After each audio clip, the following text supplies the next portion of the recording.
Today was the day my father threw me out of the house. Not quietly, not privately, but like it was something worth celebrating. My name is Sophia Taylor. I'm 28 years old. And when I pulled into the driveway that morning, my entire family was already outside waiting. There was a banner stretched across the garage. "Goodbye, freeloader, don't come back." Big, bold, impossible to miss. For a second I thought maybe it was a joke. Then I saw the grill. Music blasted from cheap outdoor speakers. Someone flipped burgers like it was the 4th of July. My uncle had a drink in his hand before noon. My sister was laughing, actually laughing, as if this was the best day of her life. This wasn't a misunderstanding. This was a party. For me leaving. As I stepped out of the car, the smell of grilled meat hit me first. Then the voices, loud, careless, drunk, they didn't even try to lower them. 28 years old and still living at home, that's just embarrassing. Maybe this will finally force her to grow up. We carried her long enough. Then a burger landed near my feet.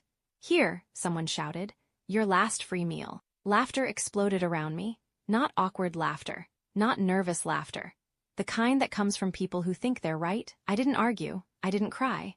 I just stood there gripping my keys so tightly they cut into my palm. Because the most surreal part wasn't what they were saying. It was that they actually believed it. That this pathetic version of me was real. Without a word, I walked past them, went inside, and grabbed the last box from the laundry room. No one followed. No one stopped me. When I came back out, I pulled out my phone and took a photo. The banner, the grill, my entire family smiling like they'd just accomplished something. My father noticed. He smirked. I know that look. He thought I was being sentimental. Thought I wanted something to remember home by. He had no idea what I was really capturing. I left without saying a single word. 2 weeks later, my phone wouldn't stop buzzing. Missed calls, messages, voicemails, all from my father, begging. But before I tell you what he said, you need to understand something. Because the version of me my family tells people, it's clean, simple, easy to believe, and completely false. According to them, I'm the daughter who failed before she even started. The one whose engagement fell apart because no man could tolerate her. The one who never built a real career. The one who drifted back home and never left. It's the kind of story people love repeating. At church, at neighborhood parties, in Facebook comments filled with phrases like, "Sometimes tough love is necessary." This will finally teach her responsibility. It makes them feel wise, superior, comfortable, because if I'm the problem, then everything else makes sense. But the truth is quieter, messier, and a lot more dangerous if anyone ever said it out loud. 3 years ago, I moved back into my father's house for one reason. His business was collapsing. Taylor Graphics and Install used to be stable. Not huge, but solid. They handled storefront signage, trade show displays, vinyl wrap, steady work across San Antonio. Then everything started slipping. Supply costs went up. Clients paid late. Permits got delayed. And suddenly, the business that looked fine from the outside was surviving week to week on borrowed time and pure denial. My father responded the only way he knew how. He got louder. He blamed everyone. Employees, customers, the economy, regulations, immigrants, women in management. Eventually, me. What he never told anyone is that the business should have failed 2 years earlier. It didn't. Because of me. I didn't have the kind of job my family respected. No uniform, no time card, no visible exhaustion. So to them, it didn't count. I worked remotely as a freelance bid coordinator and operations consultant. I fixed broken systems. I cleaned up proposals. I tracked deadlines most people ignored until they cost thousands. I helped small companies win contracts by making sure they didn't fall apart behind the scenes. It paid well, because almost nobody wants to do that kind of work, and almost nobody is good at it. I was. At first, helping my father was temporary. At least that's what I told myself. Month 1, I reorganized invoices. Month 2, I fixed a missed permit renewal that would have cost him a major account.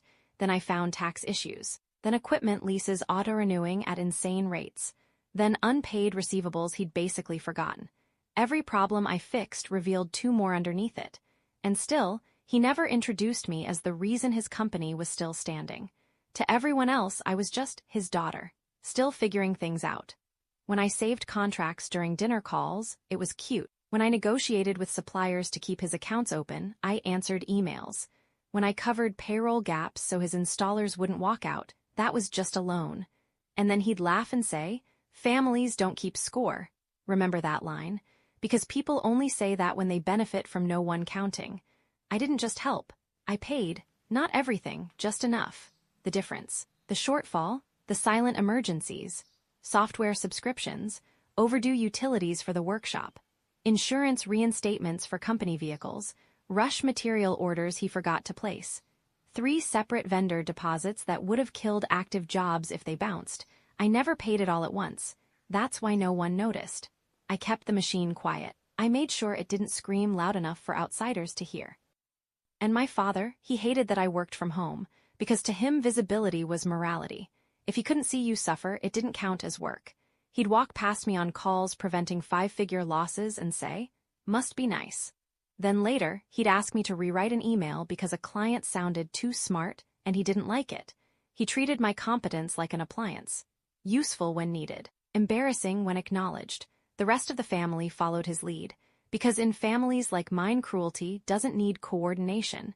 It just needs a hierarchy. My sister learned that mocking me earned approval. My uncle attached himself to the business while contributing just enough to stay relevant. My grandmother wrapped every insult in scripture. No one had to plan it. They all just knew their roles. What changed wasn't how they saw me. What changed was clarity. One night I overheard my father in the backyard, talking to my uncle, a neighbor, laughing, saying he might give me 90 days to get out. "That's what she needs," he said. "Rock bottom, maybe then she'll finally become a woman." They laughed. My sister laughed too. That was the moment something shifted. I didn't feel hurt anymore. I felt clear. I didn't confront him. I didn't argue. I didn't defend myself. I started documenting, because people think revenge starts with anger. Mine started with spreadsheets, not because I'm cold, but because in families like mine, the moment you get emotional, they rewrite the story. The second you cry, you're unstable. The second you raise your voice, you're disrespectful. The second you defend yourself, you're proving their point. In my family, emotion wasn't just dismissed, it was weaponized, so I stopped using it, because there was only one language my father couldn't fully control: evidence. Even then, he'd try, so I didn't just keep track of money, dependency, patterns, proof. I built a timeline going back 30 months. Every time I covered a gap for Taylor Graphics, an install it went into a file. Every rushed payment, every software renewal, every emergency supply order I floated on my own card. Permit fees I paid before the city locked them out. Fuel transfers to keep trucks moving. Invoices I fixed before clients rejected them. Bid packages I submitted under my own freelance account, because my father missed the deadlines and then begged me to just handle this one thing. I kept the messages too, every text, every voicemail. My uncle asking for just a couple hundred to stop a van from being repossessed. My sister asking me to front her rent because things were tight, promising to pay me back after a brand deal. She never did, not once. When I finally totaled everything, I didn't react, I just stared at the screen. Because it wasn't just a lot, it was grotesque. Over $122,000. That's what I had quietly poured into keeping my father's company alive. That number didn't even include what couldn't be measured. The unpaid labor, the midnight fixes, the disasters I stopped before they existed. How do you calculate the value of preventing failure? How much is it worth? To catch a tax notice before the state freezes an account?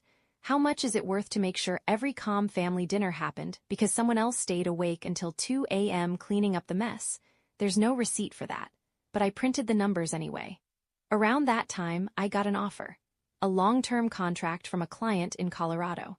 Not technically a full-time job, but stable enough. Enough to leave, enough to disappear. I signed it, put a deposit down on a 1-bedroom apartment outside Denver, and told no one. I rented a small storage unit near the interstate, and I started moving my life out piece by piece, so slowly no one noticed. Winter clothes 1 week, books the next. Kitchen tools I had paid for myself. The expensive monitor my father thought had magically appeared. Maybe that sounds calculated. It was, because when you grow up in a family where every boundary becomes an argument, secrecy stops feeling like dishonesty. It starts feeling like oxygen. My father beat me to the speech. By 6 days, Tuesday morning, kitchen. I was reviewing a supplier compliance packet when he cornered me and delivered it like a performance. He wanted me out by the end of the month, said it was for my own good. Said he loved me enough to stop enabling me. Said no good man would respect a woman still leaning on her father at 28. Said he was embarrassed when clients saw my car in the driveway during the day. Said I needed a real job, a wake-up call, a life. I asked him one question. Do you want me gone? Or do you want an audience when I leave? He smiled. Maybe both. That should have been the moment I exposed everything. And for about 10 seconds I wanted to, but I knew how he worked. My father could survive truth, as long as it was private. He'd twist it, minimize it, call me dramatic. And by Sunday the story would become, unstable Sophia tried to blackmail me after I lovingly pushed her to grow up. No, if the truth was going to land, it needed witnesses. Better yet consequences. He gave me until Saturday. I nodded, played the part. Quiet, ashamed, defeated. By Thursday everything that mattered was already gone. Friday night I made my final moves. I shut down the silent safety nets. Canceled the backup payments I had tied to company utilities. Removed my card from vendor portals. Notified a supplier that future emergency orders now required management approval. No more invisible rescues. No more quiet fixes. Then I sent out 2 overdue invoices, exactly as my father had dictated them. Word for word, no polishing, no softening, no translation. Just him. You'd be surprised how quickly respect disappears when people are forced to hear themselves without an interpreter. Saturday afternoon, I came back for the last box and walked straight into the barbecue. The one they threw for me. People later asked if the banner shocked me. Honestly, no, the banner wasn't shocking, it was honest. Just finally printed large enough for everyone to see. Goodbye, freeloader, don't come back. That wasn't cruelty invented for a party.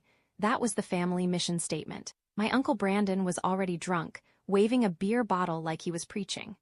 My sister Janice stood by the grill in full makeup, filming clips for social media. Because humiliation is always better with background music.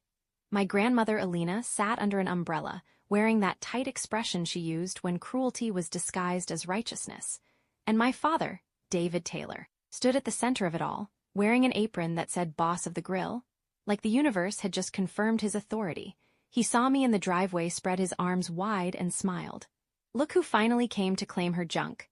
The neighbor women laughed, because cruelty always feels safer when it's served with potato, salad, and sunlight. I walked past all of them, straight into the house, straight to the laundry room. My last box was waiting. On top of it, written in thick black marker, starter kit. I opened it, dryer sheets, instant ramen, a half-used roll of trash bags, and a printed list of cheap apartment complexes in town, like they were doing charity for a raccoon they'd trapped under the deck. That almost made me react, not because it hurt, because it was so desperately theatrical.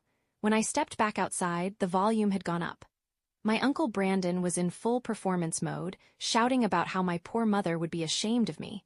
My mother had been dead for 8 years. He knew exactly where to stab. Janice threw the burger. Everyone howled. And my father, he said nothing. That mattered more than anything else. Because leadership in a family isn't always about what you say.